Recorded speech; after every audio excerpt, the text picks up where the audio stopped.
saya akan menjelaskan sedikit mengenai apa itu AIDS.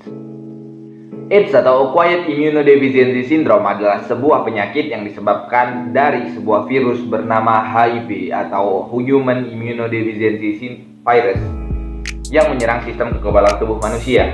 Nah, penyakit ini akan menyebabkan penderitanya tidak memiliki respon lagi terhadap infeksi, sehingga tubuhnya akan rentan terserang infeksi. Penyakit ini tidak melalui sebuah keturunan, melainkan ditularkan tapi tidak lewat udara, hanya lewat interaksi air dalam tubuh manusia. Jadi kita akan tertular apabila kita bertukar air atau kita dapat air dari dalam tubuh penderita terhadap kita, seperti air liur, air mani, air darah, dan lain-lain. Sekian dari saya. Assalamualaikum warahmatullahi wabarakatuh.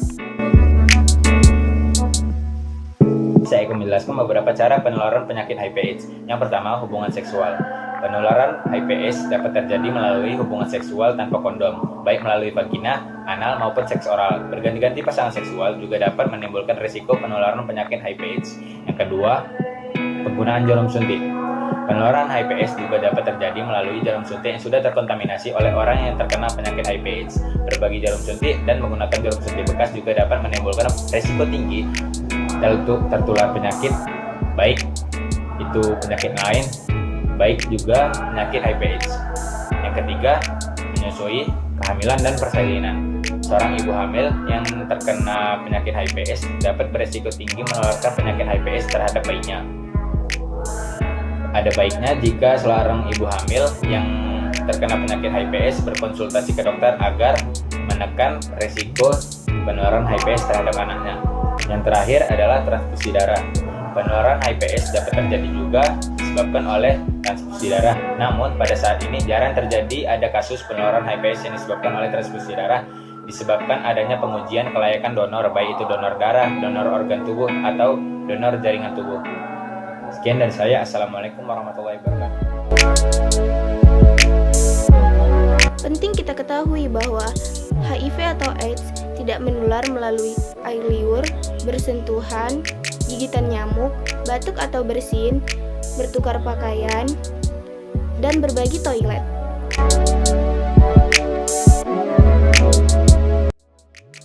Gejala penularan penyakit HIV atau AIDS yaitu berupa demam ringan, sakit tenggorokan, dan pembengkakan kelenjar getah bening.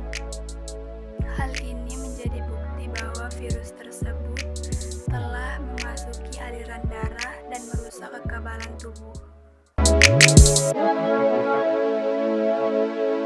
Ini saya akan menjelaskan fase perkembangan HIV atau AIDS dalam tubuh. Jadi fase yang pertama itu HIV atau masa jendela. Jadi rata-rata itu memakan waktu mencapai 1-3 bulan dan bahkan bisa mencapai 6 bulan. Nah, pada masa ini orang yang terkena HIV masih beraktivitas normal, jadi tidak terlalu parah kali lah gitu kan. Jadi fase yang kedua itu HIV positif atau asimptomatik. Jadi fase ini rata-rata mencapai 5-10 tahun.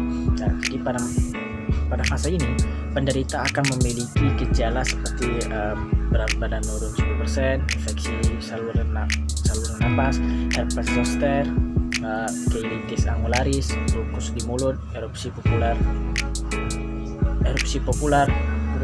pleuritis, dermatitis seboroid, dan infeksi jamur di kuku. Jadi fase yang ketiga itu pembesar kelenjar limfa. Pada fase ini akan memakan waktu lebih dari sebulan. Nah, penderita akan mengalami yang pertama berat badan menurun 10%, diare kronis lebih dari sebulan, demam mencapai 37,5 Celcius lebih dari sebulan, terus kandidiasis mulut berulang, oral hairi leukoplakia, tuberkulosis paru, dan lain sebagainya. Jadi fase yang terakhir, fase yang keempat, yaitu fase AIDS. Jadi fase ini merupakan fase puncaknya, yang puncaknya gitu. Jadi penderita akan mengalami sindrom wasting HIV, pneumonia, pneumokistik, infeksi herpes simplex, kandidiasis esophagus, tuberkulosis di luar paru dan lain sebagainya. Mungkin itu aja yang bisa saya jelaskan, saya sampaikan. Terima kasih. Wassalamualaikum warahmatullahi wabarakatuh. Saya akan menjelaskan tentang pengobatan HIV. Meskipun saat ini belum ditemukan obat untuk menyembuhkan HIV, namun ada jenis obat yang digunakan untuk memperlambat perkembangan virus.